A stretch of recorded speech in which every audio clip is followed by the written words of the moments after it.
sobre algo que estuvimos haciendo durante los últimos años con Valeria, y que tiene que ver con lo que en general se conoce como digitalización de patrimonio, pero que todo lo que dice digital es un concepto extraño, engañoso, y del que tenemos que deshacernos. Así que empezamos hablando hoy de fotos, planillas y derechos, o de qué se hace en las colecciones digitales y cómo podemos llevarlas a todo el país y más allá también. Porque claro, cuando hablamos de patrimonio, en general, estamos hablando de esta clase de cosas. Patrimonio es una palabra complicada y que si la usamos muy seguido nos va a llevar a tener discusiones filosóficas, pero en última instancia son cajas. Esto es una imagen del depósito de la antigua editorial Estrada, que es el Archivo Municipal de Buenos Aires. Esto son unos depósitos, una sala de lectura, y este señor solía ser director de la Biblioteca Nacional, no me acuerdo mucho más de qué hizo, porque creo que no hizo muchas cosas. Y esa es la colección, una colección especial, como la vemos ahí, con libros apoyados en horizontal, en el Colegio Nacional de Buenos Aires. Esos libros entraron en la década del 30, y así mal guardados y todo, y poco estabilizados en términos de conservación, duraron 80 años o más. Entonces, para ir adentrándonos un poco en qué hablamos de patrimonio, hablamos de cosas así, cosas que de repente alguien las encuentra, y algunos investigadores del área de las humanidades suelen decir que descubren, ¿no? Los documentos, los objetos patrimoniales son descubiertos, y ahí empieza quizás una de las primeras, uno de los primeros problemas de por qué nos planteamos estas discusiones, y es que está básicamente invisibilizada la tarea de la custodia, invisibilizada como básicamente todas las otras tareas de cuidado, porque finalmente cuidar patrimonio, o los cuidados humanos, son tareas que tienen características muy similares, que tienen que ver con temporalidades de largo alcance, con dedicación, con atención al detalle, tolerancia a la frustración, con resultados que no se ven en general en tiempos próximos, y bueno, naturalmente son tareas que en general están ejercidas por mujeres, ¿no? Y es lo mismo que pasa en las instituciones de patrimonio. La mayor parte de personas que trabajan en museos, archivos y bibliotecas, es decir, en los lugares donde hay estas cosas, o estas, también son mujeres. Entonces ahí tenemos quizás una de las principales razones por las cuales no tenemos buenas políticas de patrimonio, y es porque hay toda una, ¿cómo decirlo? Hay demasiada masculinidad en la forma de gestionar estas cuestiones. Esto es un centro de documentación, pero también tiene look de patrimonio. Fíjense que todas estas fotos tienen como estanterías que se parecen a cosas horizontales y verticales, ¿no? No es muy artístico esto, son como grillas, son todas cosas con líneas rectas, pero supuestamente adentro de estas cosas hay más bien un universo de colores, de formas, lo que llamamos la cultura del pasado que lleva hasta nosotros, todas esas expresiones poéticas lindas que en general usamos para hablar de lugares que se llenan de polvo, y que no son así a la vista muy aburridos, muy interesantes, ¿no? Patrimonio, ¿estos qué son? Estos son grabaciones del Centro de Documentación del Teatro San Martín. Años de artes performáticas que están ahí registrados en un soporte que quién sabe cuánto más va a durar, que es el VHS. Y también hay publicaciones, etc. Estos son patrimonio, ¿ven? Estantes, todos medio como líneas rectas que se cruzan perpendicularmente. Estos son fotografías astronómicas del observatorio de la Universidad de La Plata. Tampoco tienen un proyecto de gestión integral, la gestión, digamos, no les da mucha bola. Están ahí buscando cómo resolverlo. Esto, antes de que FEDA se llevara el asunto a la manzana de las luces, a la vuelta del colegio, estaba en el sótano del Palais de Glass. Y es raro, ¿no? Porque son esculturas que estaban ahí guardadas. En esa época estaba Esmoje a cargo. Pero esto también es patrimonio, así como lo ven, guardado. Este es un poco más interesante, ¿no? Porque parece fantasmas, ¿no? Y hay algunas líneas rectas, pero acá ya tenemos como otra perspectiva. Estos son casos más especiales, porque la escultura, justamente como... No. Pero bueno, eso vemos después. Ahora vamos a ver, ahora vamos a llegar al cómo y el por qué. Ahora vamos a llegar al cómo y el por qué. Pero bueno, patrimonio es esto. Patrimonio son objetos que en este caso, como ven, no responden a un formato regular, cuadrado, que es como más difícil a veces guardar las esculturas, porque tenemos una experiencia interesante con eso, con toda la colección de escultura que había pasado del museo, porque evidentemente, a diferencia quizás de los archivos, que ahora están muy de moda, o de las publicaciones seriadas que generan la industria editorial, el arte visual, el arte plástico, justamente es plástico porque busca explotar la potencialidad de la forma y hacer objetos que son singulares, no que son parecidos a otros. Pero bueno, un poco también el arte conceptual y contemporáneo trabaja un poco también con una idea contraria, ¿no? Pero bueno, esto está en el Museo de Arte Popular José Hernández, es una colección de discos de folclore, una muy buena colección de discos de folclore, que fue digitalizada ya y estaba en una base de datos que sobrevive en una computadora con Windows 98, que al menos hasta hace 2, 3 años todavía estaba ahí en el Museo de la Calle Libertador de la Ciudad de Buenos Aires, y no estaba en ningún otro lado más, o sea, como que hay una cantidad de trabajo que alguien hizo, pero obviamente no conocemos ni su nombre, ni en el marco de qué proyecto se trabajó, ni nada, pero eso quedó ahí para ser olvidado por segunda vez, esta vez en una computadora. Estas son unas cajas que tengo en mi casa, que encontré que tenía cosas de mi abuelo. Estas son fotos del archivo personal de Pedro Roth, donde probablemente haya registro de toda la historia del arte argentino de la que se estuvo hablando en las ponencias anteriores, básicamente por el rol que tuvo Pedro como fotógrafo en esas actividades, en esa sociabilidad. Hay cosas del CAI, que ahí se llega a leer en la tapa el nombre Glusberg, como que estas cosas están por todos lados, y en estas condiciones, en todos lados, o sea, es como si hubiera capas geológicas de productos culturales argentinos apilados en cualquier lugar del país. Hace poquito, Techint y Proa apoyaron el desarrollo del archivo fotográfico de Comodoro Rivadavia, donde hay unas fotos que no se puede explicar sobre exploración petrolífera, son fotos impresionantes. Bueno, así en cada localidad hay algo. Y avanzaron a la derrota. Estas son unas diapositivas, ¿no? Del archivo de la escultora María Juana Eras Velasco, o algunos recortes, estos son formatos, todo esto es patrimonio, todo esto cuando decimos patrimonio en el contexto de museos, más que del edificio, que suele ser lo que muchas veces el discurso público de patrimonio tiende a apuntar, es este tipo de objetos así que están guardados, que juntan polvo, que requieren, bueno, trabajos de cuidado, como decíamos. ¿Ven? Folletos, fotos diapositivas, impresos, ven ahí se llega a leer abajo, Provincia de Buenos Aires, ministro de Ministerio no sé qué, manuscritos, cada una de estas cosas naturalmente tiene sus requisitos de guarda y demás, pero todas comparten bajo ese rótulo del patrimonio su diversidad.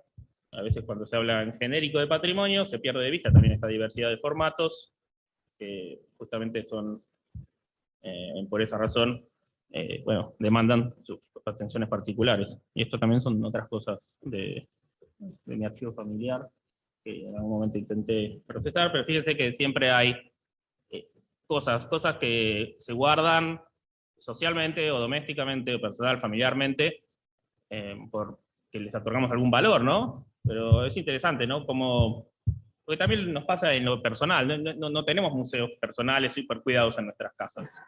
De hecho, guardamos todas esas cosas como podemos, y un día nos acordamos y las revisamos, pero no es que tenemos archivistas personales. Probablemente las antiguas familias que mantenían sus estudios genealógicos al día sí hacían una gestión un poco más sistemática, y heredamos una archivística doméstica, una museología doméstica, que la manejamos como podemos. La pregunta es por qué nos pasa eso mismo a nivel social, ¿no?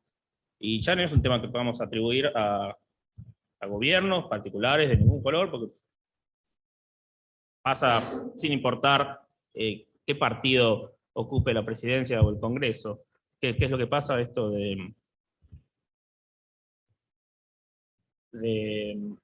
bueno, estos olvidos, estas postergaciones. Del otro lado del océano Atlántico, por ejemplo, en el Museo Reina Sofía, en el que han participado también figuras académicas del ámbito local, dirigiendo programas, hacen otras cosas como esta, que podemos ver aquí, que es a ver si lo podemos compartir, ahí se ve. Justo mencionaste la pincelada de la grita, todas las capas de Agarraron, que dice, bueno, vamos a contarlo rápido, pero básicamente agarraron todos los papeles que tenían de los viajes que hizo el cuadro a través del mundo, cuando lo censuró Franco, básicamente, y armaron todo este sitio web donde se pueden apreciar tanto el trabajo que hizo Picasso con los bocetos y demás, y cantidad de otras cosas asociadas a la historia del cuadro y los viajes que hizo por el mundo. Obviamente, esto es un proyecto, si se quiere, lo que se conoce como humanidades digitales o digitalización, pero fíjense, ahí en la línea de tiempo hay un montón de documentos que tienen que ver con esta historia del Guernica. Movámonos un poco más cerca, quizás. Acá, México, antes de la gestión de López Obrador, armó este repositorio cultural, que se llama Mexicana. Ven que dice ahí, busca sonidos, busca arte, busca libros, repositorio del patrimonio cultural de México. Esto es como una política pública del Estado mexicano. O era, porque después cambió el gobierno y armaron otro que se llama Memórica. México, haz memoria. Y ahí ya empezamos con un problema que quizás no es más familiar. ¿Por qué si ya había uno, ahora se arma otro? ¿Qué son estas cosas que estamos viendo acá? Es el polo contrario a lo que estábamos viendo antes. Antes estábamos viendo depósitos donde las cosas están al menos recuperables. Acá estamos viendo, si se quiere, el intento contemporáneo, cómo se hace para dar acceso digitalmente. ¿Para qué sirve? ¿De qué modo ese acceso ayuda? Es para otra conversación, quizás para las preguntas, pero básicamente, ¿qué pasa entre esos depósitos que vimos y estas bases de datos abiertas, disponibles, accesibles y gratuitas, que desatan, entre otras cosas, el descubrimiento de cosas que básicamente por el simple hecho de estar guardadas y no recuperables nadie conocía, y en cambio cuando están accesibles se generan nuevas conexiones inesperadas? No hace falta irnos mucho más lejos. Esto es hace unos días. Esta es la Biblioteca Nacional de Uruguay. ¿Y qué estamos viendo acá? Prensa del interior. Digitalizar diarios es una cosa re difícil, porque los diarios, ese papel que justamente es efímero, se quiebra muy fácil. Conservar diarios es muy difícil. Imagínense poner los planos para sacarles una foto. Bueno, miren esto. Esto es provincias de Uruguay, departamentos, perdón. Diarios de los diferentes departamentos. Lo interesante, por ejemplo, de acceder a colecciones hemerográficas es que uno puede llegar a captar con una resolución muy alta la vida de un lugar. Imagínense un periódico que se publica diariamente en un pueblo, las historias que se pueden reconstruir simplemente leyéndolo, que es el trabajo que hacen los historiadores.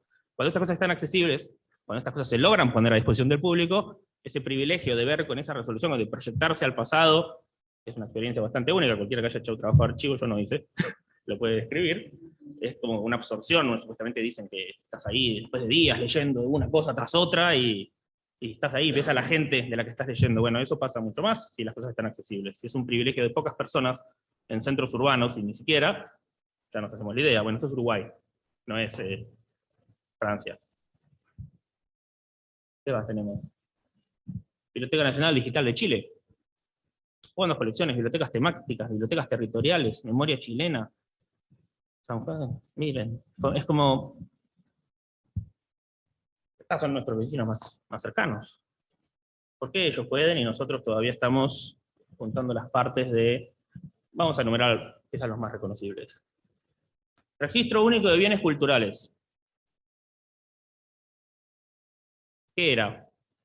Una base de datos que había que crear en los años 90 en el gobierno de la ciudad, de Buenos Aires, para tener un registro único de bienes culturales.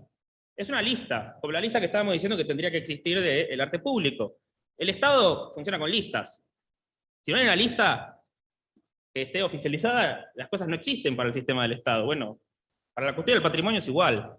La parte de custodia del patrimonio es toda la tarea aburrida, hecha de planillas, como decíamos, de gestiones de derechos y de sacar fotos que no son artísticas, o sea, fotos técnicas. O sea, todas son procedimientos muy poco artísticos, pero que son la base de lo que nos gusta de la producción artística y cultural. Es lo que decíamos, que desafiar de horizontes, abrir perspectivas. Bueno, las tareas de custodia del patrimonio en ese sentido son antiartísticas. Se parecen mucho más a gestionar... Las naves alliegan, el capítulo de las islas, las naves alliegan.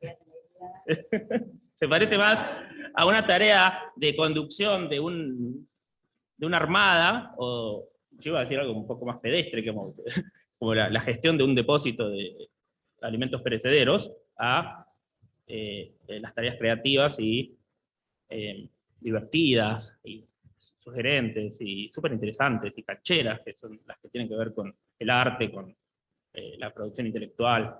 Como decíamos, son tareas de cuidado, que toman trabajo como hacer listas. Este que pasó no funcionó por razones de diseño institucional, y obviamente después se dejó de pagar una licencia que requería, y ahí quedó un ejemplo de proyectos y recursos públicos tirados a la basura. Se veía un poco así la última vez que lo vimos. Medio triste, ¿no? Pero ven que son formularios para cargar info de las obras. Claro, ahí lo que nos sucedió, justamente lo curante, es un formulario que era homogéneo para todas las instituciones, solamente era funcionar a una unidad, ¿no?, de Dirección General de Museos, pero no a la individualidad de los museos. Era, bueno, mira, la ficha no me sirve a mí porque no está este. Bueno, no importa, voy a llenar, necesito un número, pero no voy a poner una persona porque no tengo tantas personas. Bueno, vos ponés cualquier cosa, pero entonces no le sirve ni a vos, ni a mí. Era como cuenta ganado, ¿no? Que la cultura parece cuenta ganado. Entonces, a partir de ahí pensamos otra opción. Pero hay más proyectos como este. Por ejemplo, el RUC en la ciudad se convirtió en algo que algunos conocen, que es el catálogo Acceder, que fíjense, tenían como un montón de cosas. Estamos cerca de rescatarlas. Miren todas las cosas que ellos pusieron a la vista. Bueno, esto está accesible, fíjense acá arriba, en el Wayback Machine, en el archivo de internet. Ya no se puede ver. Una señora que trabajaba acá con Pedro, creo, o en la órbita de Pedro. ¿Vos estabas en esa época en la ciudad? ¿Y pero vos sabés cómo dejó de estar accesible el catálogo Acceder?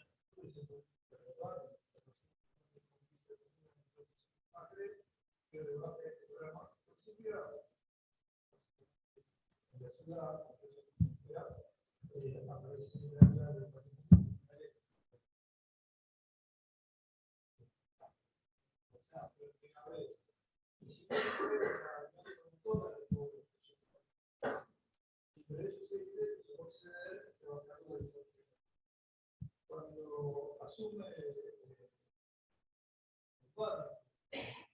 infraestructura, le da tiro hacia la cultura natural de Ricardo, casi desarma ya de patrimonio para poner énfasis más integrado a las fiestas, las celebraciones, las festivales, que pone a cargo al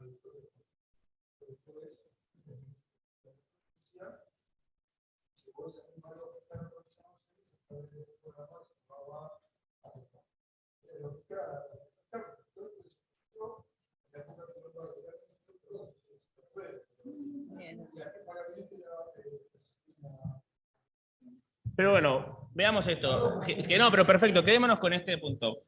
Fíjense, hay un tesoro de cultura local que estuvo disponible durante casi 8 o 10 años más o menos en internet. La gente del Museo Fernández Blanco una vez nos contó que los contactaron de Filipinas por una obra colonial que ellos tenían, y claro, por una cuestión del Imperio Español, y ya está.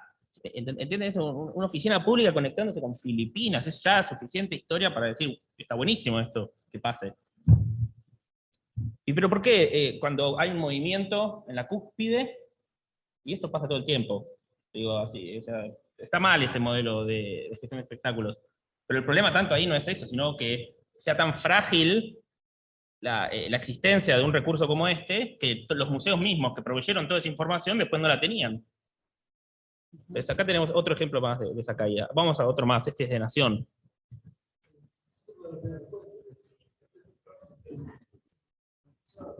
Bueno, ahora vamos a eso, pero veamos un par de casos más. ¿Qué es esto? Colecciones Nacionales Argentinas. Ministerio de Cultura de Nación. Esto está congelado así hace mucho. El famoso CONAR. Tiene un hermano llamado Memorar. Esto es el proyecto que durante mucho tiempo llevó a cabo el CENIP, que aparece ahí arriba, que es una de las tantas redundantes oficinas públicas que en el Ministerio de Cultura de la Nación, hace muchos ministros se atribuyen tareas que en realidad tienen que ejecutar, básicamente, las áreas sustantivas que dependen del ministerio y no las áreas de gestión y coordinación. Básicamente, catalogar, custodiar información, son tareas que hace la gente que tiene contacto directo con el patrimonio, no un burócrata que está en una oficina en la calle Alvear. Y bueno, ¿qué pasa con este de colección? ¿Eh? Ah, bueno. Pero digo, esto que también es un catálogo que uno podría decir, ah, wow, se parece al de Uruguay. No, no tiene nada que ver, esto es una foto congelada de un momento de una base de datos que naturalmente no puede existir como una cosa extirpada del museo. Todas esas planillas necesitan un montón de cuidado, como decíamos antes, que se genera al calor del trabajo de las personas que trabajan en las áreas de patrimonio con los objetos. Todo esto es como si hubiera venido un pirata, se hubiera llevado las fotos, las hubiera puesto en internet y diga, acá está mi política pública, sigan ampliando mi presupuesto para que yo pueda seguir contratando gente. Y tenemos un caso parecido en provincia, que ahora también está recuperándose, que es el PRODIM, con una filosofía muy similar, un proyecto muy bueno también, que está bien formulado, pero claro, llega un momento en que los niveles de administración, es decir, los niveles de secretarías, direcciones y ministerios, adulteran un poco las condiciones para que estas cosas acontezcan, y bueno, si hoy entramos acá, lo que termina pasando es que no se pueden ver las fotos, o no puede entrar acá, y bueno, ya empieza a romperse, ¿no? Catálogos, condecoraciones Alvear. Hay alguna información, pero tampoco es que la podemos recuperar. Las piezas acá en la provincia cuentan por miles. Bueno, acá tenemos otro ejemplo más, y el problema acá no es tanto que si hay buenos o malos, porque como les digo, pasa con todos los partidos políticos. No es un tema de los partidos políticos, es un tema que atraviesa las gestiones porque habla de justamente un concepto de patrimonio muy limitado, tanto en sus alcances como en sus implicancias. Básicamente, ¿qué quiere decir esto de cuidar el patrimonio y hacerlo accesible? ¿Cómo se hace? Porque en general todas las personas que formulan estas leyes, que formulan los programas, jamás trabajaron en esas áreas. Se suman porque da prestigio, pero no conocen el detalle de las tareas de estabilización, no conocen el detalle de las tareas de guarda, no pueden gestionar un préstamo correctamente para que quede claro cómo fue la transferencia de la custodia temporaria, no pueden catalogar, porque eso requiere desarrollo de capacidades específicas, no es llenar un formulario cualquiera, es un formulario que se llena con un criterio que tiene que ver con el proceso de patrimonialización.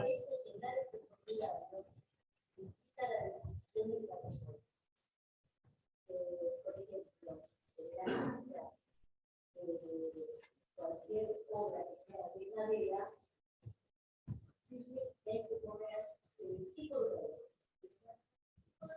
Hay que sacar el pedazo y mandarlo al instituto.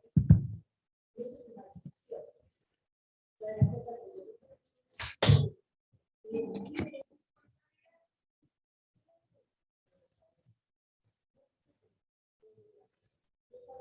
Y es raro, ¿no? Porque digo, bueno, si no lo puedo llenar, ¿por qué será? Porque no tengo los recursos para hacer ese tipo de examen. Entonces, pero es como que siempre se generan estos objetivos de gestión medio ilusorios. Digo, pero entonces, ¿para qué estamos pidiendo algo que ya sabemos que no podemos cumplir? Porque no estamos haciendo la inversión necesaria en los recursos de conservación. Entonces, todos los proyectos están formulados con una idea ilusoria de lo que pasa en los museos, con una idea que le sirve mucho a la conversación entre burócratas y políticos sobre cómo se tiene que cuidar el patrimonio, pero lo cierto es que es completamente ajena al trabajo efectivo de cuidado que se hace en esas organizaciones.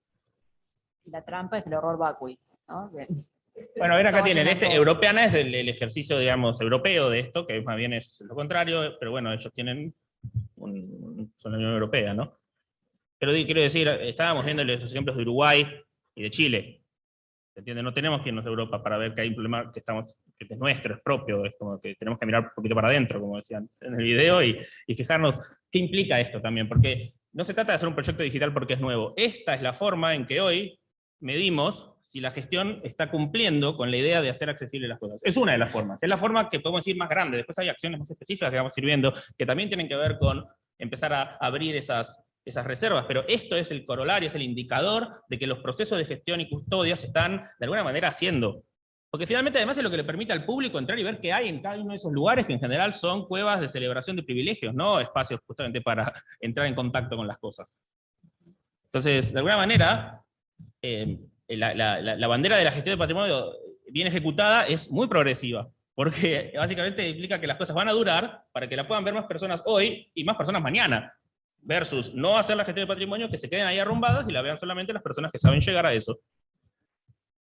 Obviamente que las cosas estén acá publicadas en Europeana o en cualquiera de estas colecciones habilita después un montón de utilizaciones, reusos. Cuando decimos acceso no es solamente ir y ver. A veces, si los derechos lo permiten, puedes bajarlo y utilizarlo en concursos, en procesos de diseño, en clases. Durante la pandemia, todas las clases digitales no tenían como materiales en dominio público en general para incorporar en sus clases. Y el problema es muchos dicen, nadie te va a hacer un planteo judicial, nadie te va a denunciar por usar cosas sin derecho de autor en tus clases, pero ¿a quién le gusta? O sea, ¿qué clase de recomendación es esa para que la gente dé clases sabiendo que está incurriendo en algún tipo de delito? ¿Por qué no se puede normalizar la práctica? Bueno, en parte por esto, porque así como tenemos estos procesos atrapados, y bueno, estábamos viendo estos casos, también hay cuestiones legales que están un poco olvidadas. Voy a apurar un poquito, si pueden hablar mis compañeros. Pero bueno, acá tenemos un caso que es el MET, que tiene esta famosa ola, y fíjense, abajo a la derecha, tipo, acá hay 3 iconitos, y acá hay una leyenda. Esto quiere decir que está en dominio público, entonces acá abajo aparece un ítem para compartir, para descargar y para ampliar. Entonces, esta imagen que vemos acá, yo la puedo bajar y ampliar en grandísima calidad. Para llegar a esto pasaron un montón de cosas antes. Un montón de cosas. Empezando primero por esto que dice acá abajo del dominio público. Que si vos sabés que está en dominio público, la puedes publicar, entonces cualquiera la puede bajar y usar para lo que quiera. Incluso en tamaño grande. O sea, solamente la leyenda esa que dice dominio público implica que alguien sabe cuál es el estado de derechos y que alguien le puso la marca de dominio público porque en Estados Unidos existe el dominio público. Acá no, porque tenemos el dominio público pagante. Esto quiere decir que no importa, igual que las cosas estén en dominio público, le vas a tener que pagar al Fondo Nacional. Todas las cosas que están al costado, que dicen descargar y subir, bueno, la de descargar implica que hay un servidor, que alguien pagó un servidor donde esto está alojado, para que después el público vaya y se lo baje. Y la de ampliar implica que alguien sacó una foto en alta calidad, la nombró bien, y le permitió a la gente a la que se la mandó entre 1500 otras imágenes de toda una colección, para que la pudiera poner en el lugar correcto. Y lo mismo pasa acá con Van Gogh, entonces lo bajamos. Fíjense, ahí está de vuelta. El estado de derechos y la ampliación de tamaño, la descarga y el compartir. Esto, que sería como la botonera de opciones que se le da al usuario que visita, es el resultado de un montón de trabajo, que si no se hace, no pasa, no acontece, no sucede. Se puede declarar 1000 veces los proyectos como veíamos antes, pero si no llegamos a esto, no aconteció. Entonces yo puedo bajar este cuadro de este señor, que podría ser él, de este señor, bueno, vamos a ponernos en sintonía con este señor blanco, europeo, pelirrojo. Y claro, Internet tiene imágenes de estas en esta calidad. Las inteligencias artificiales, de las que todo el mundo habla, se entrenan con estas colecciones que están disponibles. Entonces, de alguna forma, que nosotros hagamos todo el esfuerzo posible para que no esté disponible en nuestra cultura de esta manera y gestionarla estratégicamente, implica que nos estamos autoinvisibilizando también, en un mundo en el cual muchas de estas acciones solamente se pueden hacer cuando las cosas existen. Pero para yo poder hacerle suma a este señor, alguien tuvo que sacar esa foto, alguien tuvo que fijarse. Bueno, esas son las tareas que constantemente, una y otra vez, como veíamos antes en la Argentina, se abortaron, se cancelaron, se interrumpieron. Son estas en general las tareas, ¿no? Hay tareas de conservación, de catalogación, de digitalización, de gestión de la propiedad intelectual y de publicación en línea. Podría hacerse más específico el circuito. Si quisiéramos hacer el registro del arte público, sería igual. ¿Por qué? Porque habría que hacer la lista de lo que hay, tendríamos que hacer el registro visual y descriptivo, habría que hacer las tareas de conservación, digo, si hubiera una política de preservación y acceso a esas experiencias artísticas callejeras.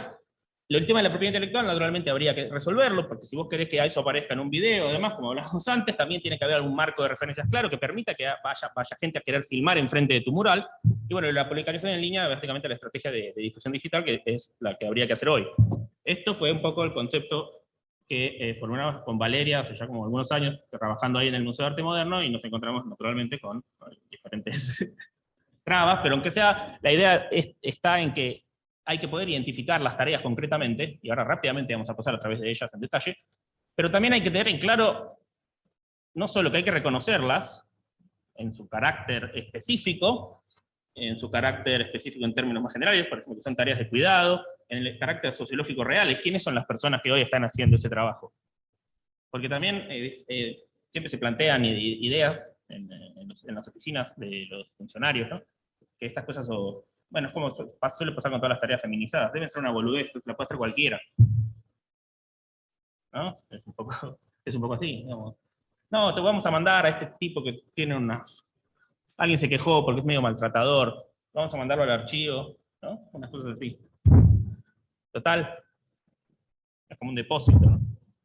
Pero no, son tareas muy específicas, es una industria básicamente casi como la editorial hoy en día, y como veíamos antes, si no se hacen estas tareas en los lugares, ese patrimonio no está accesible, empezando para la misma institución. En el caso del Archivo Histórico del Museo, teníamos más de 200 carpetas que dice acá, reúnen documentos relacionados con las múltiples actividades del museo realizadas en el museo desde 1956 hasta la actualidad. El museo es el Museo de Arte Moderno de la Ciudad de Buenos Aires, que es donde yo conocí a Valeria antes de que entrara acá en provincia. Y bueno, hay este tipo de cosas, como veíamos antes. Fotos, recortes, más fotos de inauguraciones, donde se pueden reconocer las caras. Y todo el mundo viene y dice, ¿por qué no digitalizan todo? Y vemos quiénes están en eso. ¿Cómo se hace eso, no? ¿Están en condiciones de ser digitalizadas sin comprometer su integridad física? Esa es la primera pregunta. ¿Están descritas? ¿Sabemos exactamente de dónde vinieron? ¿En qué época se sacaron? ¿O hay que hacer todo ese trabajo? Que todo el mundo lo hace como si fuera, lo menciona en general, cuando te proponen, así, sin el conocimiento específico de estas tareas, te proponen hacerlo, es como si fuera algo que puedes hacer en tu tiempo libre, ¿no? No es un trabajo real. O te dicen, listo, en 3 meses lo tenemos. Jamás una inversión sostenida y en 3 meses hay que tenerlo, porque debe ser una boludez. Debe ser una cosa fácil, ¿no? No es que hay tecnología involucrada, decisiones que pueden comprometer la continuidad en el tiempo de ese objeto. No, son cosas muy fáciles. Que más del 50% de las personas que hacen estas tareas sean mujeres también es una casualidad. Lo decía Cuauhtémoc Medina, esto cuando analizaba unos recortes de cultura en el gobierno de AMLO, que básicamente todas las tareas de la cultura suelen estar feminizadas y por eso es tan fácil recortarlas, porque justamente como cosa de mina, tampoco puede demandar tanto dinero, ¿no? Una boludez. Pero bueno, esa es la situación en la que estamos. Es como que hay un modo, si se quiere, muy masculino de gestionar estos temas del patrimonio. Es esta cuestión de desinterés por la materialidad, por la experiencia concreta de lo que eso implica. Se puede resolver todo con una proyección desde la oficina pública. Bueno, vamos a saltear un poco estos materiales. Esto está bueno igual, ¿no? Cuando vino yo, no. Pero bueno, acá somos uno de los pocos privilegiados. Vamos a ver estas fotos. No, porque no fue digitalizada en alta. Bueno, vamos a saltear un poco esta parte porque se nos va a hacer muy largo, pero básicamente el patrimonio, como decíamos, es esto, es muy diferente en sus formatos y necesita, como decíamos, tareas específicas para constituirse en ese bien colectivo, ese bien común, le dicen en general los que discuten estas cosas desde el activismo de la propiedad intelectual. Bienes comunes, era del comunismo. No el comunismo, el comunismo le decían. Bienes comunes. ¿Qué requieren una vez que pasamos por toda esta diversidad? Como decíamos, tareas de conservación, que son específicas, son una profesión especializada, hay maestrías, hay doctorados. No es que le das un pincelito a tu colega de agrupación y lo resolvés. Quizás si hubiera una persona especializada puede supervisar algunas tareas iniciales. Pero bueno, esas ya son discusiones que tiene que tomar una persona que sabe del tema. No la puede diseñar así, el que dibuja ahí los presupuestos públicos. Es un cancherito.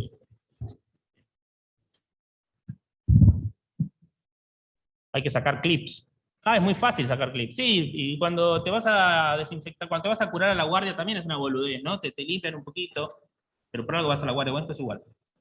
Estoy muy enojado, bueno. tareas de conservación se ven así.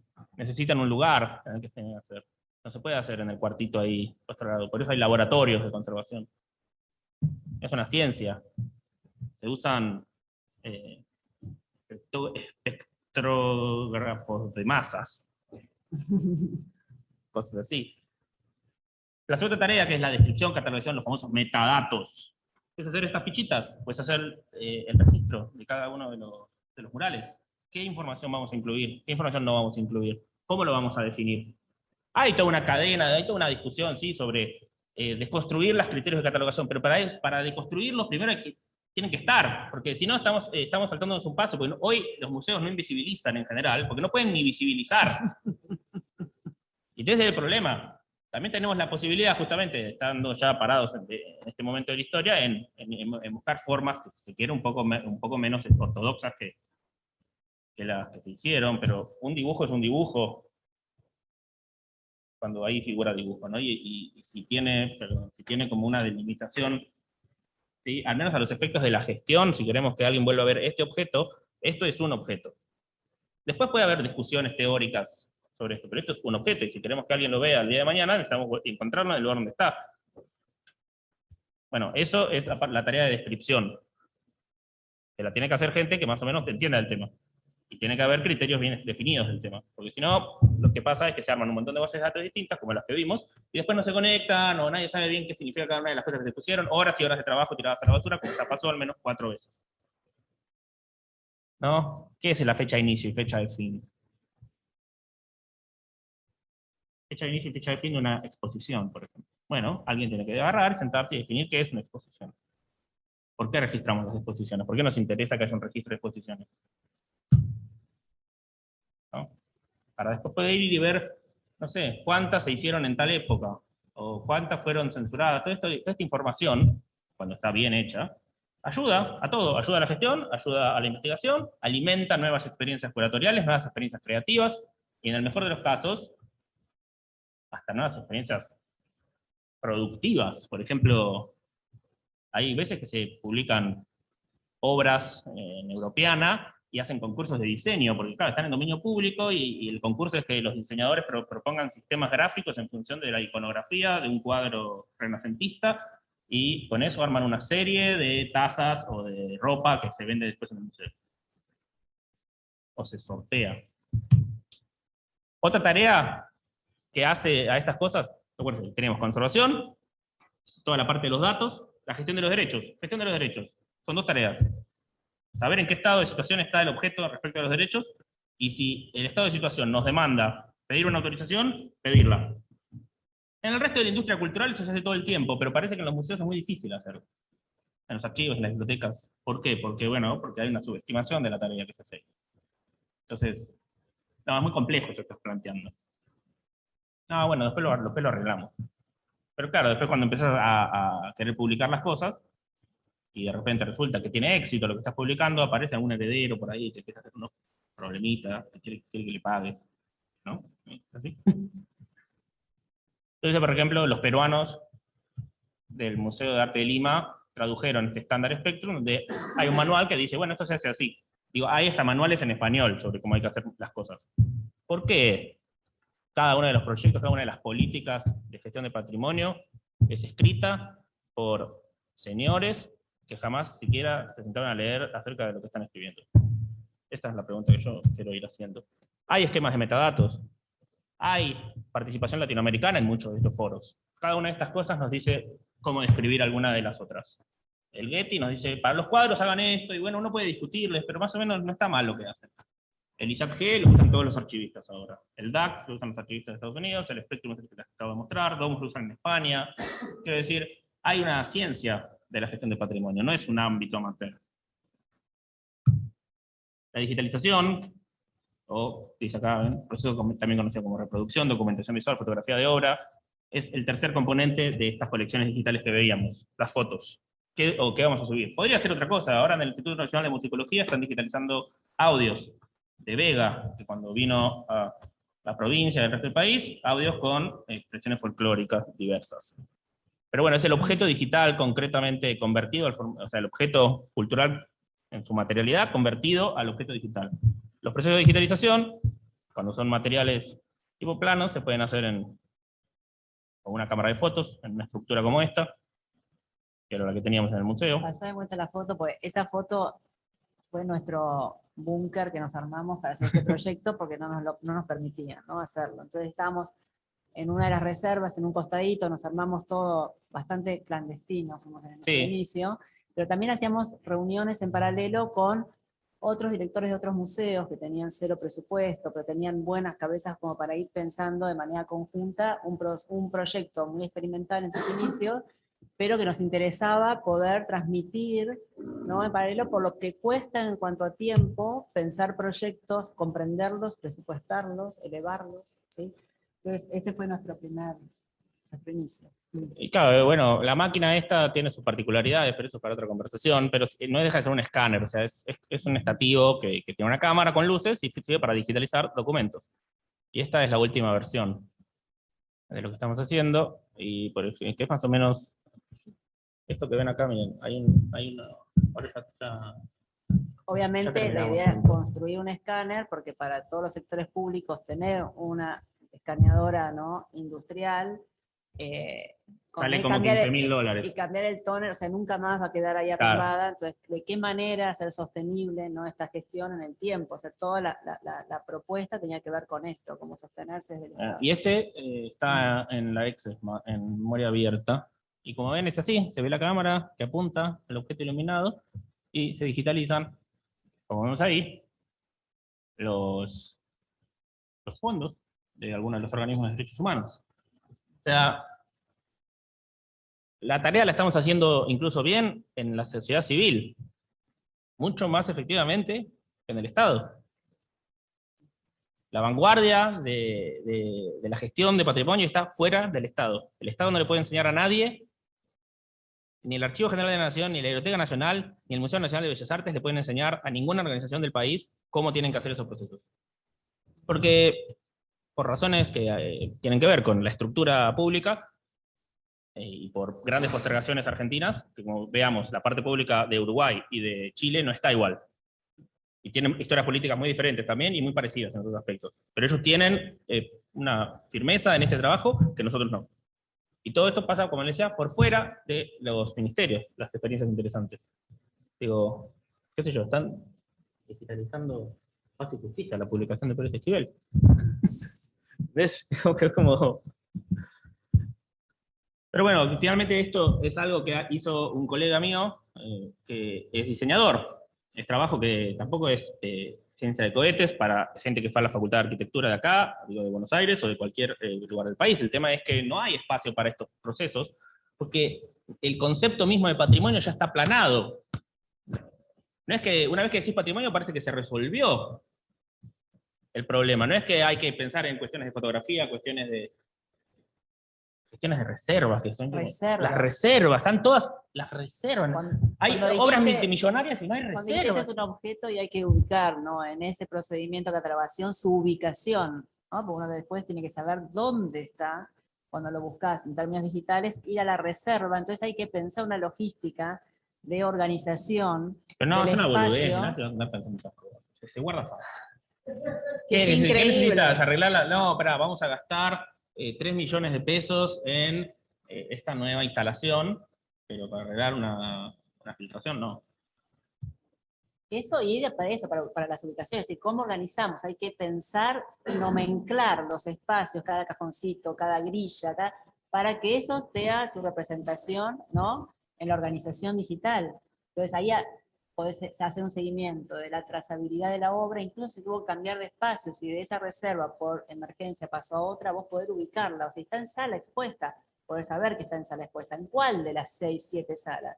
En esta, ¿En qué pared? ¿En qué pared? Entonces hay que pensar el espacio, ¿no?, con esa logística que nadie... Pensar, no hay lugar para pensar. Las bibliotecas sí estuvieron preparadas, pero no las que tienen otros tipos de objetos. Pero bueno, finalmente todas estas cosas que veníamos viendo, o sea, los datos, las fichas, las antiguas fichas, las fotos y la información sobre los derechos se convierten y se combinan en las colecciones digitales, que pueden ir, por ejemplo, a una página de internet como esta. Es un poco el ejemplo de lo que habíamos visto.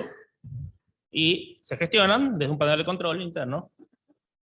Pero bueno, ¿cuál es la diferencia entre esto que con mucho esfuerzo logramos construir en el museo y lo que pasó antes? Que estas capacidades las desplegamos en el museo, al lado de los objetos.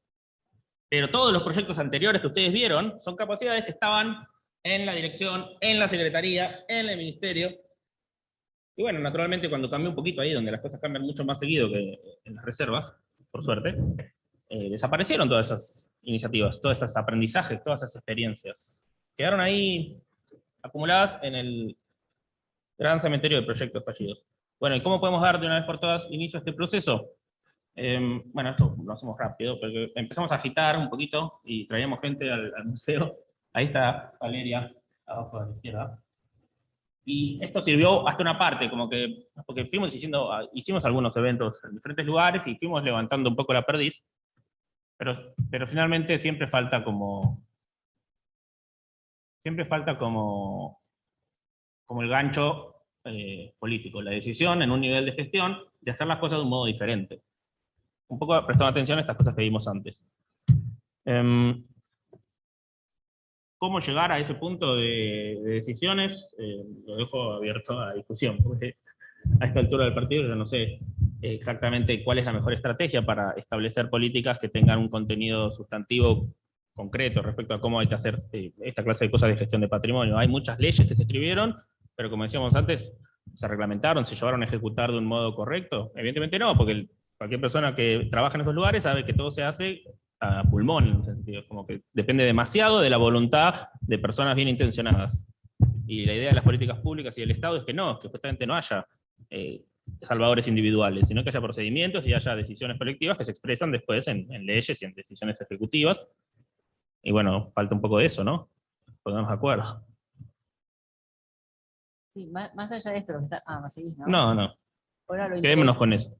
Lo interesante del nacimiento de este experimento era que además fuera comunal, como decíamos, común, y que nos pudiéramos compartir los conocimientos específicos de cada colección, ¿no? Y decíamos, bueno, ¿para qué vamos a nosotros a pensar la mejor catalogación de esculturas si tenemos un museo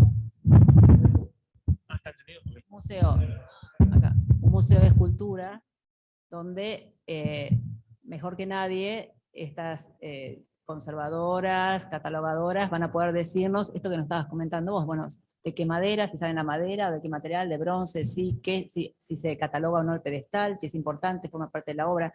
Entonces, las reuniones que empezamos a hacer, ¿no?, con Matías tuvieron que ver con compartirnos esas especificidades y decir, bueno, a ver, si este museo con el cual vamos a partir tenemos en común tipologías, bueno, quien es la especificidad de escultura nos va a aportar este tema. Nosotros tenemos por ahí 3 cintas cinematográficas, pero tenemos el Museo del Cine, hablemos del Museo del Cine, y ahí se arma, ¿no? Se empieza a desplegar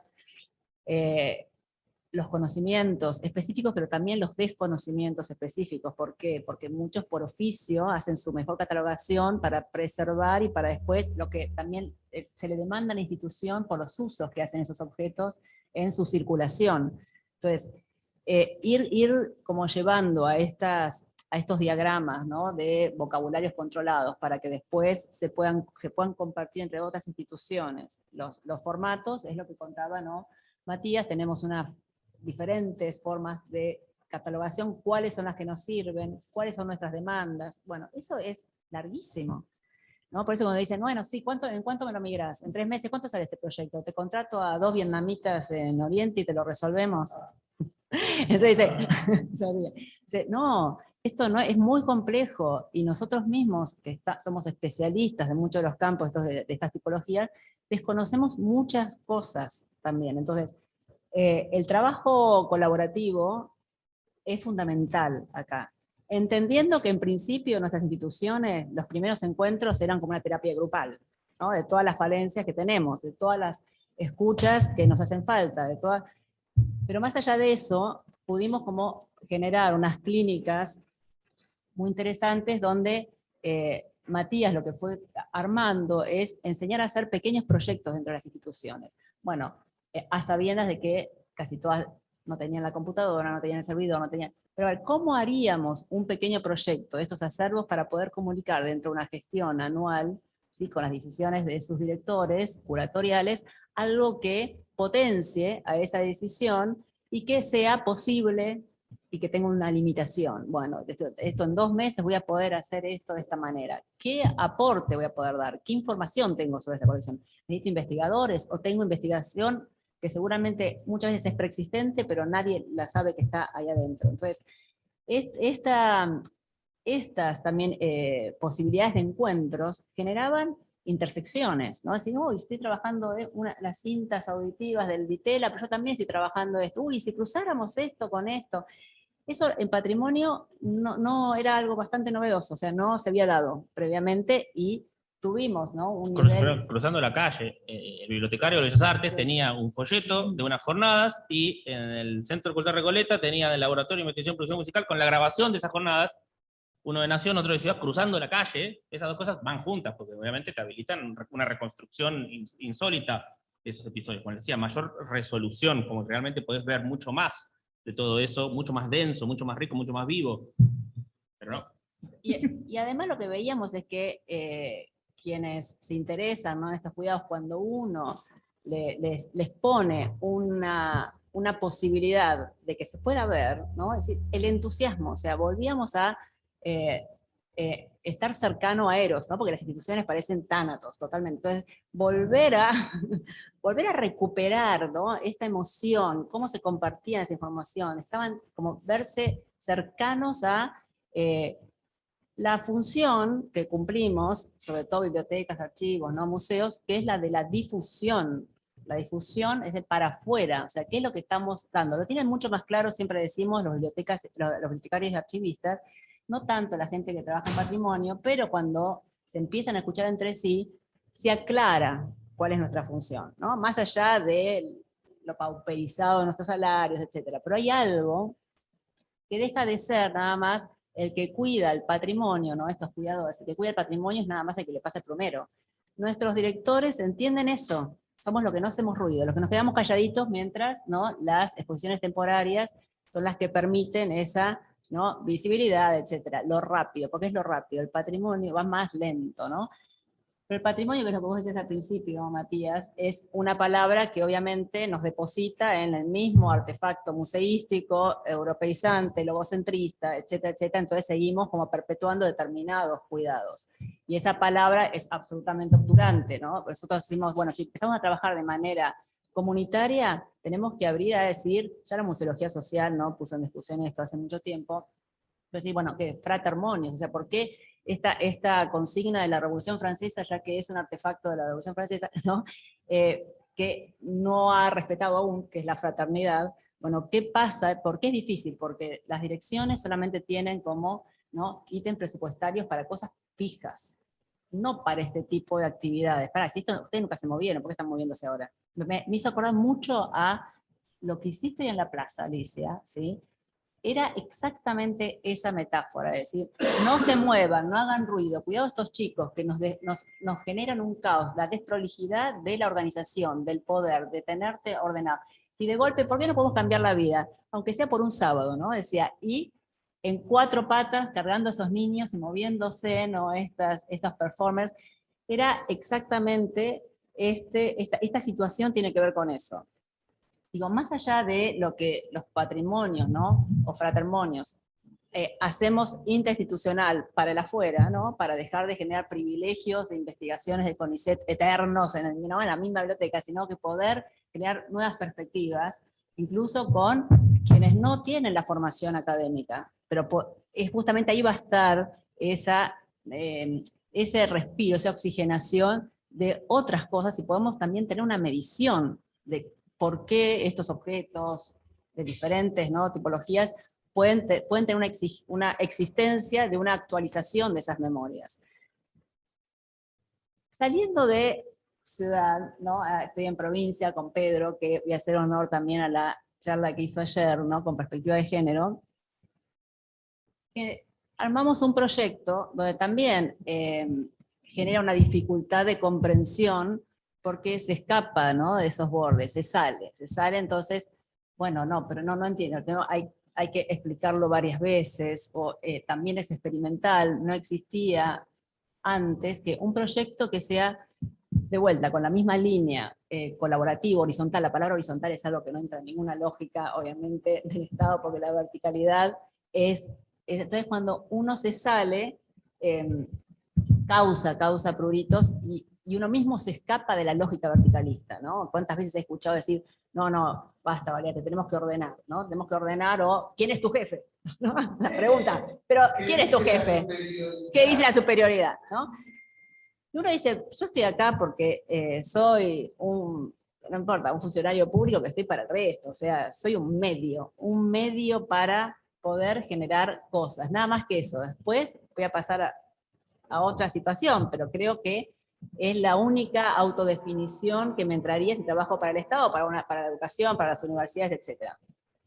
Dijimos, bueno, a ver, esta cuestión de mover los patrimonios de instituciones. Siempre le es más fácil, incluso en las muestras temporarias, entrar en agenda, ¿no? En agenda, bueno, ahora es perspectiva de género, bueno, ahora son los travestis, bueno, ahora son las... Pero bueno, invitamos a un artista, te ponemos 3 cuadros, listo, estamos, cumplimos, checklist, ¿no? Es como una checklist. Pero ¿qué se deja? Lo que está justamente contando Matías es qué se deja, las instituciones, qué dejamos para más allá. Generamos proyectos justamente de formas de trabajo, que se puedan autosustentar por sus propios trabajadores, ¿sí? ¿Qué se deja cuando uno circula patrimonio hoy día? ¿Sí?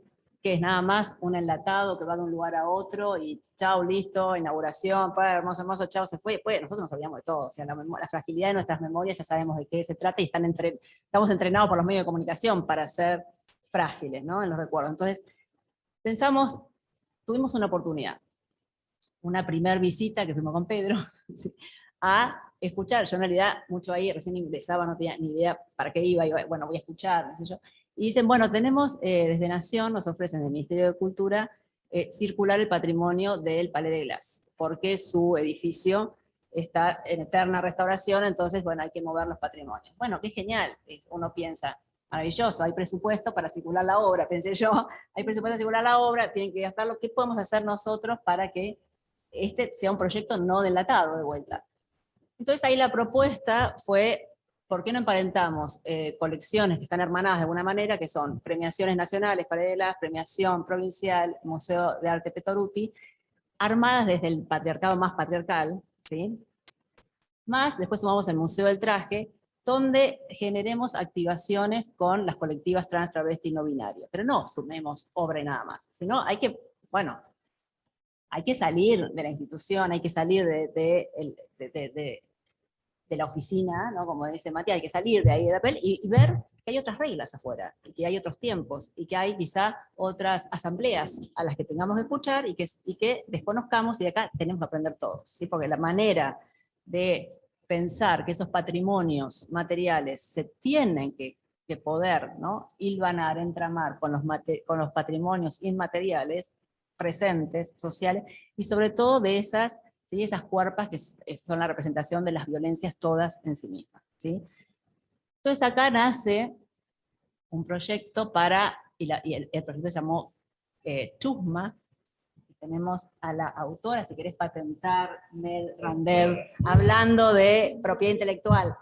El título, ¿no? Chusma, maravillosa síntesis, ¿no? Que hizo, porque yo empezaba el proyecto cuando nos pudimos unir, ¿no? Con estas directoras maravillosas, y sí, bueno, acá creo que tenemos que entrevistar a curadores para que no sean solamente, que sean todos bonaerenses, pero que no sean solamente el curador, que es una profesión aparte súper neoliberal, pensada desde ahí, sino que se pueda poner en consonancia con activistas, ¿no? Y que ahí se genere un diálogo, y también va a haber, quizá puede funcionar todo bien, o quizá hay roces, porque los tiempos ahí van a ser diferentes. ¿Cómo se hace ese entramado? Maravilloso, los 4 curadores que hay son increíbles, y aparte, sobre todo subrayan lo que más nos interesa de este proyecto, que es la afectividad con la cual se va a trabajar, algo que desapareció hace mucho tiempo, ¿no? En las instituciones. Entonces, esto es la premisa fundamental, ¿no? Y tenemos que poder respetar, escuchar, nos van a salir algunas cosas mal y tenemos que poder volver a recrear, ¿no?, nuestra escucha para poder trabajar de manera conjunta. Sí. Tenemos Santiago Villanueva. Vamos a venir acá, les digo, vamos a venir a Azul.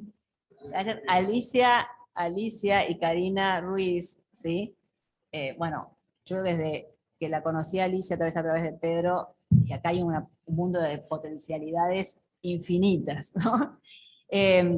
Bueno, y este proyecto luego fui contagiando en enero, que los agarré desprevenidos a muchos de los secretarios de Cultura de los municipios bonaerenses, porque estaban como, algunos escuchaban el ruido de la ola, entonces pude como, decir, estamos con este proyecto, y 20 municipios van a participar, ¿no?, de esta caravana arte afectiva bonaerense Chusma. Chusma, que tiene que ver con el primer religante de la pura oralidad, ¿sí?, de nuestra primera existencia con un lenguaje, ¿sí?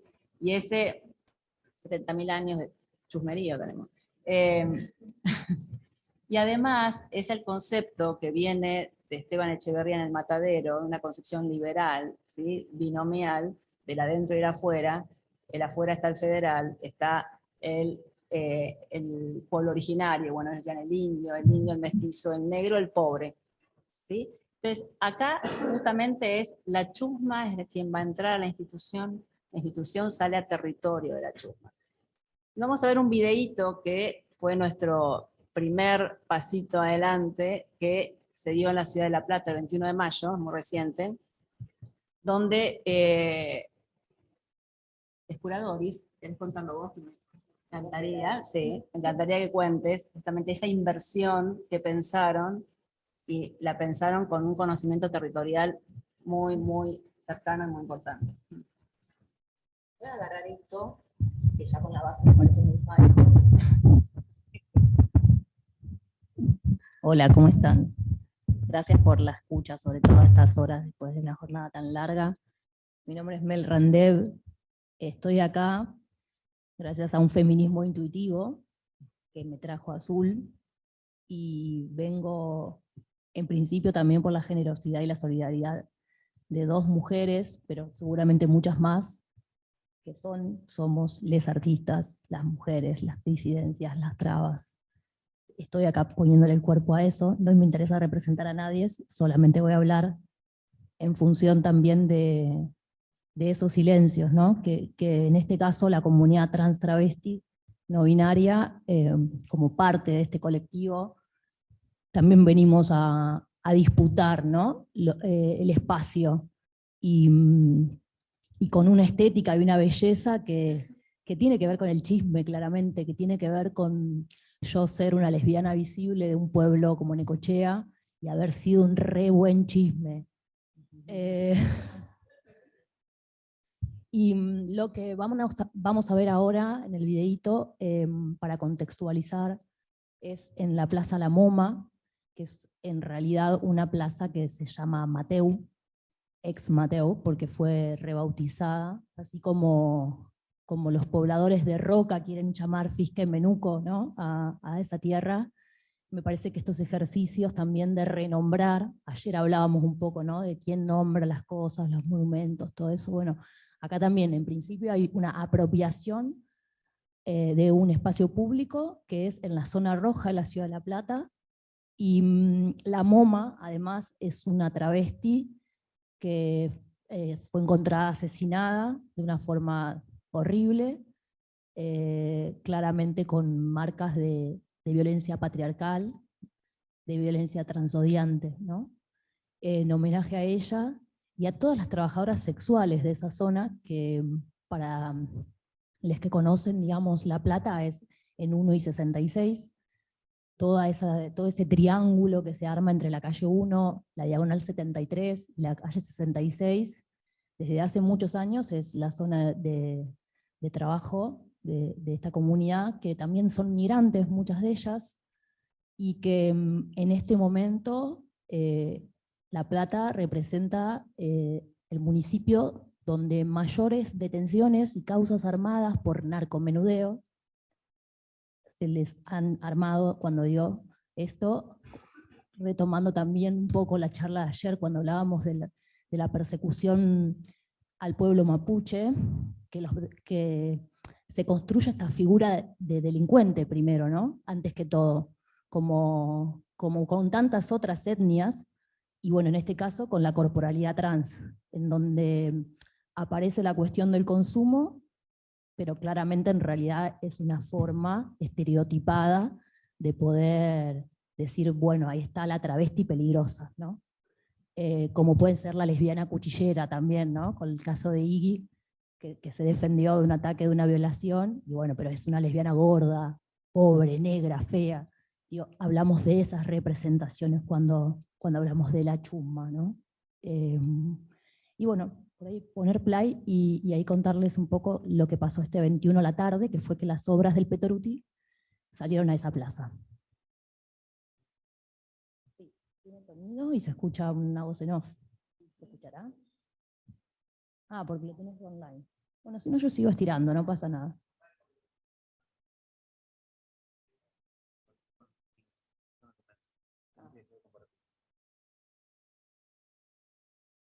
Problemático.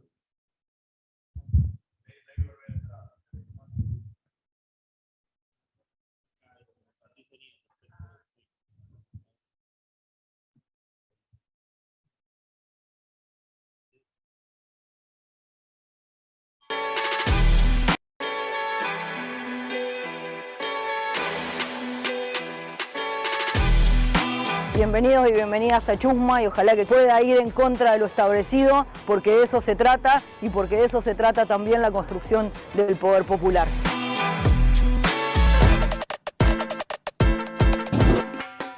Estoy muy contenta con esta inauguración.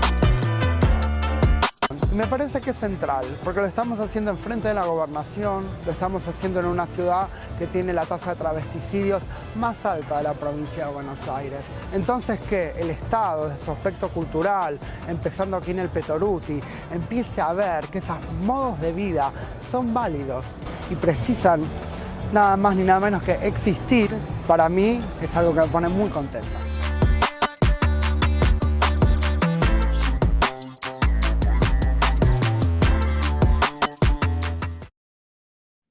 La versión corta porque sabíamos que no. Bueno, ahí veían a Feda Baeza, otra de las personas responsables de que yo participe como curador de esta muestra, es alguien que la quiero citar y invocar, que me emociona porque es Marlene Guayar, y es la persona que me enseñó una cosa maravillosa, que es que la primera obra de arte es uno mismo. Y gracias a ella yo participo de este proyecto, aportando estos saberes, que claramente no me los dio la universidad, pero que se los debo sí a mis redes afectivas que me sostuvieron durante los años que migré, incluso ser la primera universitaria de una familia de trabajadores, implica también el sostén de los compañeros que te invitan a comer, el día que llega la encomienda de tus papás, y la compartís con otros, digamos, de esas redes afectivas también hablamos, ¿no? Para sostenernos. Y así con la voz medio quebrada y todo, les voy a leer la curadería. El circo. Sí, el circo. Sobre su arena fue nuestra escuela. Sobre su arena conquistaron los gauchos del drama, las tablas de los escenarios. Tal el humilde y honroso origen, y ningún arte escénico puede ostentarlo jamás. La frase es de Pepe Puesta. Pensar la curadería de Chusma nos invitó a revisar algunas de las narrativas que se tejen sobre nuestros antepasados y antepasadas.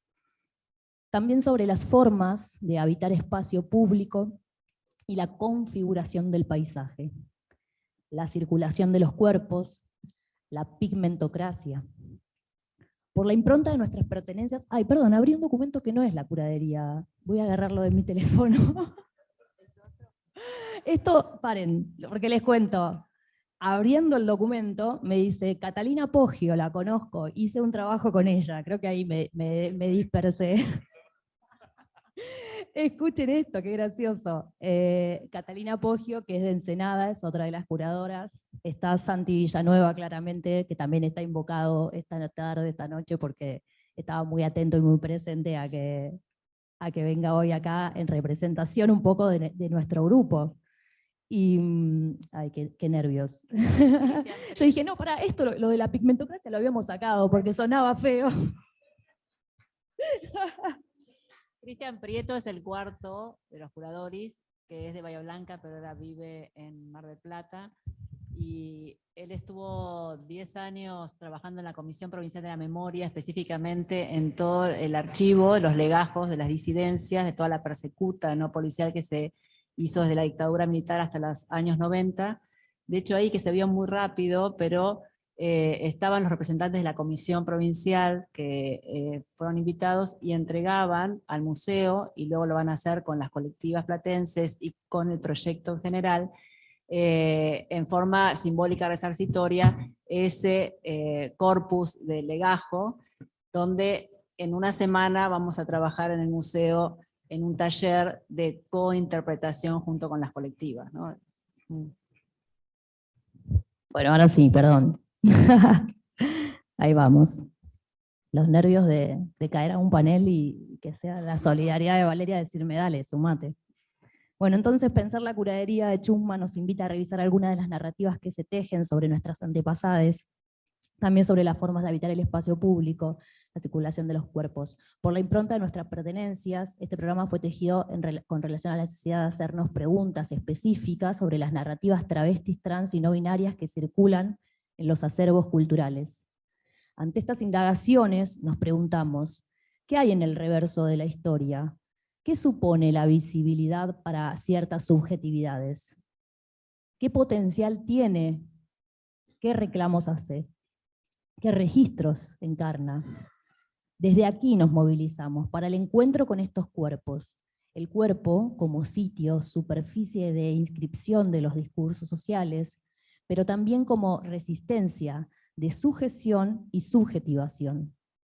Nuestra intención es desnaturalizar la idea del patrimonio, como esa cosa heredada del pater,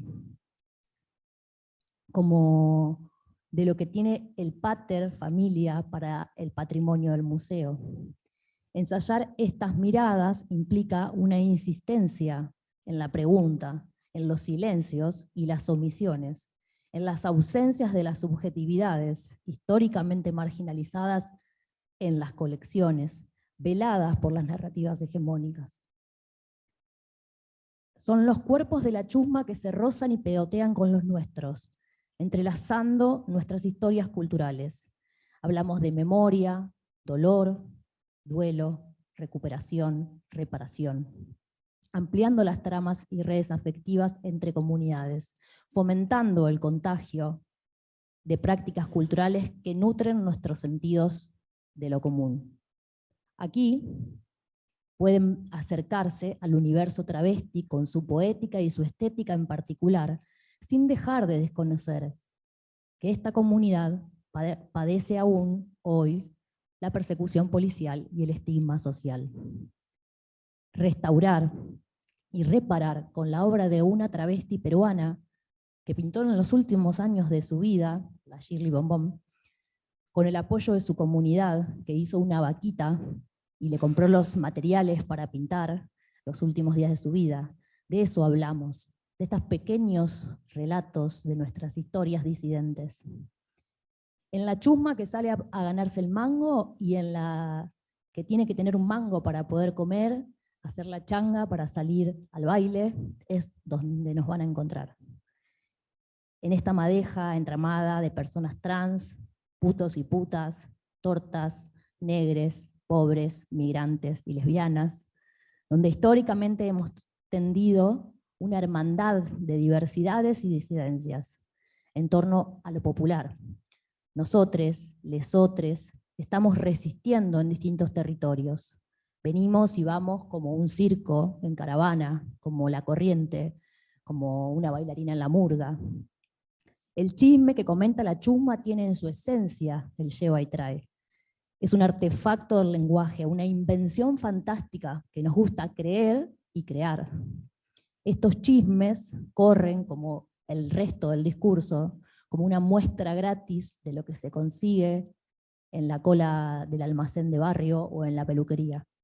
El chismoseo, nunca bien ponderado, es una forma de circulación del conocimiento, pero también de posibilidad de la memoria, de subjetividades, corporalidades menores para los relatos de la historia. La lengua larga, la chismosita.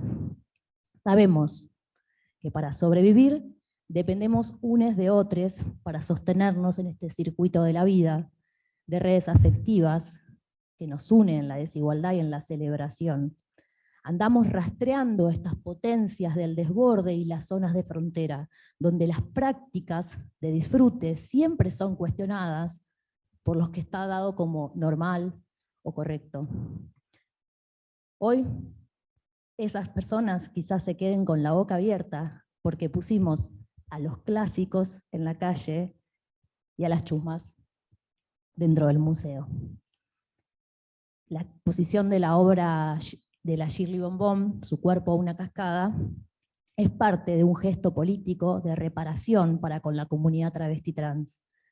Habilita la posibilidad de incomodar el patrimonio desde las configuraciones de estas narrativas y representaciones culturales, de proliferar el repertorio de lo visible, lo posible y lo pensable.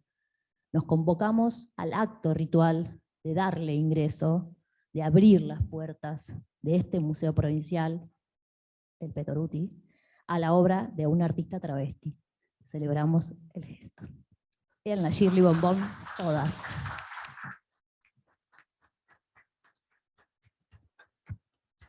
Por supuesto que el guión curatorial que fueron armando los curadores, que tiene que ver justamente con la fiesta, la celebración, también está, ¿no?, mostrando, porque exalta la vida, esto que yo decía, exalta Eros ante tanto tánatos, ¿no?, tanta muerte, pero también lo que se va a mostrar es esas ausencias en las resistencias, ¿no? Y en ese contexto, ya este proyecto lo que también está mostrando es una cotidianidad que está muy invisibilizada, que es la violencia cotidiana platense.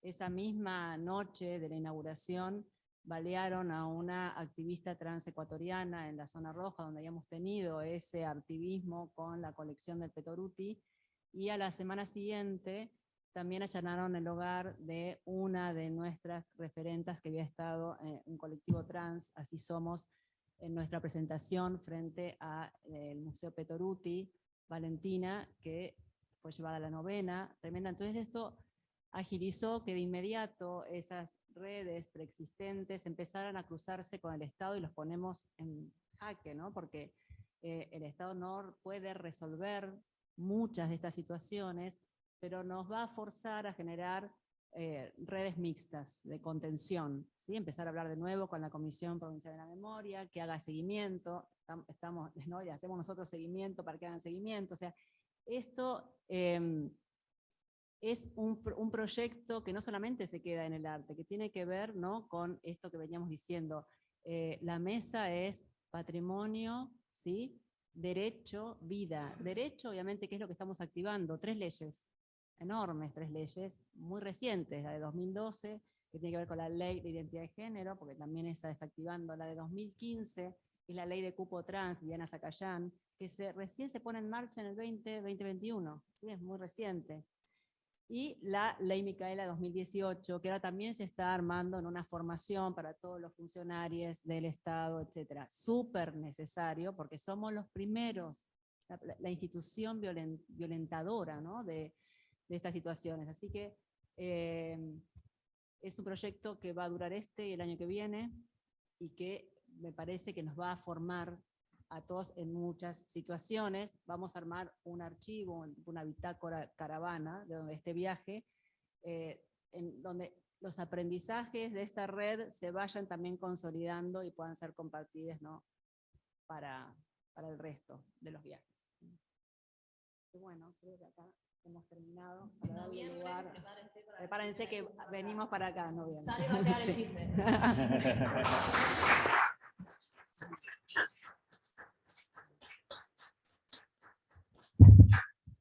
Bueno, qué mesa. Qué cantidad de data, qué cantidad de preguntas se deben estar guardando. Qué mesaza, tal cual, tal cual. Yo buscando cómo engancharme en todo esto, me vino al palo al pelo, lo que dijo Valeria recién, de la fiesta y la celebración, ¿no? Creo que es un eje transversal, gracias Valeria por el pie, para contar un poco lo que fue una investigación, una tesina de grado que realicé como para finalizar mis estudios. Pero antes de meterme en eso, recordé, escuchándote, lo que es las marchas del orgullo. He participado en muchas marchas por la militancia de mi madre en los años 90, pero particularmente recordé lo que fue una marcha del orgullo en la capital federal con mi abuela, que está aquí presente, Elba Gratazabot, que la marcha del orgullo tiene fiesta, tiene alegría, tiene color, tiene una vibra que tiene cualquier marcha, ojo, política, con ideales, pero particularmente la marcha del orgullo tiene esa celebración que nos traía, esta palabra celebración que me traía Valeria. Y por otro lado, recapitulaba en lo que traía Matías, me voy de celebración y me traigo otra palabra que me va a venir bien para este engancho, para esta exposición, que él hablaba, ¿no?, de la conservación del patrimonio, y no sé si se percataron, pero las estrategias para la conservación es la tecnología digital, perdón, concretamente, ¿no? Vamos a denominarla, ¿no?, los nuevos medios tecnológicos, la tecnología del siglo XX, podemos llamarlo de muchas maneras, sería para otra mesa, pero es otra palabra que va a cruzar mi exposición, que es la tecnología como medio, ¿sí? Porque la tecnología está, como decía el compañero muralista, que perdón que no recuerdo tu nombre, pero él hizo un comentario cuando tuvo que abrir Zoom. El Zoom me recuerda a la pandemia, dijo. Sí, totalmente. Volver al aula como docente de Bellas Artes de la Universidad de La Plata, de donde vengo, fue toda una experiencia. Yo te cuento algo, yo no quería volver. Estaba muy contento enseñando, porque yo enseño programación en una carrera de arte. Yo enseño a programar informáticamente en una carrera de arte en 2 niveles.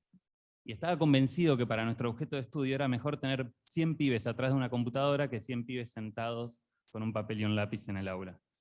Y la verdad que volver encontré que había cosas que nos habíamos olvidado, así que coincido con el compañero, pero bueno, vuelvo, tecnología, ¿no? Fiesta, celebración y tecnología. Me quedo con esas 3 y doy pie a esta pequeña exposición.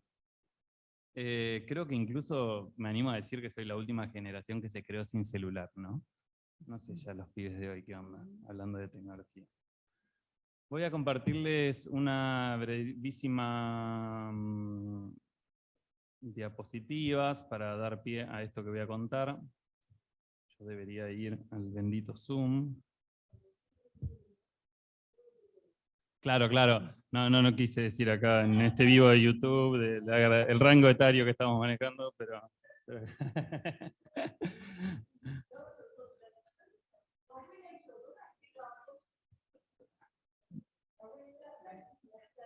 Bien, y esta investigación, repito, celebración, fiesta y tecnología, se denominó la mística de la cultura rave. Fue la tesina de grado de lo que fue mi carrera en la que doy clases, la carrera de diseño multimedial de la Facultad de Artes de La Plata. Hace poco cambiamos el nombre, pasamos de denominarnos Facultad de Bellas Artes a Facultad de Artes. Sí, es raro, y artes con S, también hay otra discusión ahí, si las artes son plurales o singulares, bueno, no sé, ahí pero es para otra mesa también. Vamos abriendo títulos, pero no los tocaremos. Chismes, altos chismes, tal cual.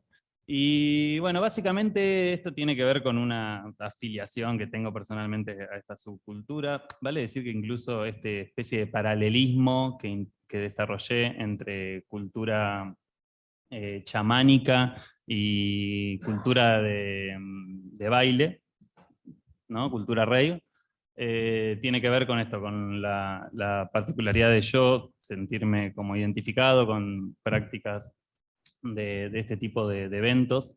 Y bueno, y claramente la invitación a estas jornadas vino por este nexo, ¿no? Alicia me escuchó hablando de esta obra, de este proceso, y me trajo por el título de estas jornadas, que justamente son estos diálogos entre lo ancestral y lo contemporáneo. Así que partiendo de esta tesis, que fue un poco la síntesis de texto que venía leyendo. ¿Qué? Fue mi alumna, Alicia, buena alumna que me invitó en vivo ahí a Azul, en esa charla por el maldito Zoom, ¿no? Pero bueno, nos conectó Zoom, hay que decirlo, nos conectó Zoom. Una buena. Excelente, buena pregunta, excelente pregunta. Es fiestas electrónicas, para sintetizarlas, así cortas, pero es la denominación de fiesta electrónica, y lo que yo hago en este humilde texto es hacer una especie de paralelismo entre cultura chamánica y fiestas electrónicas. Después, bueno, les pasaré este texto por si quieren ahondar más. Pero el objetivo un poco de esta exposición es contar cuáles son esos puntos comunes que yo encontré para dar pie, y por qué vinculo todo esto con la tecnología, ¿no? Estas prácticas de la celebración y la fiesta con la tecnología. Y acá aparecen algunos conceptos que se cruzaron, ¿no? Para conectar estas dos experiencias culturales tan distantes en el tiempo, ¿no? Pero a la vez tan globales. Distantes en el tiempo, pero globales en términos de que en todas las culturas originarias hubo distintos tipos de rituales chamánicos como métodos de curaduría o de conexión con el cosmos, no importa, como hubo distintas versiones de lo que podemos denominar chamanismo, y también hay distintas versiones de lo que podemos denominar fiestas raves o música electrónica, que nacieron en los 90 fuertemente, pero tienen indicios desde fines de los 60, principios de los 70. Y particularmente me traigo algunos de estos conceptos, trance, éxtasis, sentimiento oceánico, que aparecen en mi texto como vínculos para pensar estos dos puentes. Sentimiento oceánico concretamente apareció como una forma de defender, de citar, no es la palabra, de corroborar una sensación, si se quiere, y lo encontré en una carta de Freud, en el malestar de la cultura de Freud, que dice: un sentimiento de indisoluble comunión, de inseparable pertenencia a la totalidad del mundo exterior. Esta idea de romper el yo y de poder expandirse al mundo circundante, de esa división que hacemos cuando pasamos de ser niños a ser adultos, es algo que Freud trabaja en este texto, El malestar de la cultura, y me vino como un pie teórico, ahí está la palabra, que no me salía, un pie teórico, para pensar esa similitud entre esos dos universos. Para la compañera que preguntaba qué era la Rey, me voy a traer las palabras de Diego Altabás, un joven argentino que en los 2000 hizo un viaje por México y conoció parte de estas fiestas, y él dice: nos zambullimos en el medio de la pista en búsqueda de esa comunión colectiva que es bailar música repetitiva con sonidos electrónicos. Con los ojos cerrados podés alcanzar otras dimensiones. Todo se intensifica, el cuerpo cosquillea y las piernas toman decisiones propias. Para quienes hemos estado en este tipo de eventos, creo que esto es una forma bastante poética, pero acertada de describir esta sensación de sentimiento oceánico que es tan difícil de expresar, ¿no? Y por último, antes de pasar a contarles brevemente la obra, y que vamos a ver parte de eso hoy en NUPA, en Espacio, que me invitaron a exponer parte de este proceso, me gustaría comentar otro personaje, otra fuente teórica que fue fundamental para pensar esto, que fue Simon Reynolds, un periodista que venía del palo del rock y se puso a investigar concretamente, así que si a alguien le interesa esto, realmente hay alguien que tiene mucha bibliografía, y tiene un libro gigante que se llama Energy Flash, y él define al éxtasis como estar fuera de uno mismo, ¿sí? En esta sensación, en este sentimiento oceánico que también definía Freud, ¿no? Esta cosa de no separarse del mundo exterior. Bueno, nada, podría hablar horas de esto, traer citas. La idea es simplemente contarles que esto existe, es como vender un producto y que les den ganas de leerlo, y a partir de eso generar más debate. Pero para llegar a la palabra tecnología, acá claro, teníamos un desafío enorme. por orientación de mi tutor de tesis, él me promulgó poder investigar algo de mi interés, y yo llegué a este tema que lo siento muy propio, pero claro, yo estaba haciendo una tesis de diseño multimedial. Entonces, digamos, el vínculo más fuerte que encontré ahí es la música electrónica, la música con medios electrónicos, lo electrónico como forma de las tecnologías digitales. Y ahí es donde aparece otra parte de uno, si se quiere, que es cómo llevar todas estas reflexiones a una producción artística. Y particularmente a mí me viene interesando mucho el contacto con el público, ¿sí? Hay un texto de Menes Abasta, quien ahora es mi guía espiritual en un nuevo proceso artístico que estoy haciendo, que se llama La Performance del Espectador, y pienso también en la exposición del panel anterior que se hablaba de la performance, ¿no? Y en esta producción artística que me propuse a partir de esta investigación, a partir de este paralelismo, es donde me propuse hacer una instalación interactiva, en principio porque había varias experiencias previas de trabajo en espacios instalativos. En segundo lugar, porque me interesa la instalación como espacio de encuentro, ¿sí? Como el dispositivo de enunciamiento donde las personas se encuentran. Estamos acá en una sala, ¿no? Hay un panel que está elevado del piso, hay sillas predispuestas, hay un televisor, nos define un comportamiento. O sea, esta sala nos define un comportamiento, el living de tu casa nos define un comportamiento. Bueno, el de Alicia no, porque se lo copé. El comedor de la abuela nos define un comportamiento. Si la sala de cine nos define un comportamiento. Ese es el dispositivo de enunciamiento. Y en ese dispositivo de enunciamiento es lo que yo quise jugar a proponer una especie de espacio ritual, un experimento, con la música electrónica, con el sonido, con el cuerpo, con el baile, ¿sí? Y en ese sentido, acá es donde me voy expandiendo, pero ahora lo voy achicando, básicamente me enfoqué en esta investigación artística en pensar eso, lo performático del público, lo técnico, qué recursos yo puedo utilizar para poder proponer esta especie de juegos, ¿no? Si se quiere, dentro de ese espacio, de ese dispositivo de enunciamiento, y lo estético, ¿no? Estamos haciendo arte, así que digo, bueno, ¿cómo se va a ver eso? ¿Cómo nos vamos a encontrar? ¿Con qué nos vamos a encontrar? Y de eso surgió Sisigia, que es básicamente el título de esta instalación que materialicé, y que básicamente significa encuentro. Es particularmente el encuentro entre astros, cuando se alinean ciertos astros, que producen unas mareas fuertes en el océano, y ahí hay un palo chiquito, pero teórico, a esta idea del sentimiento oceánico.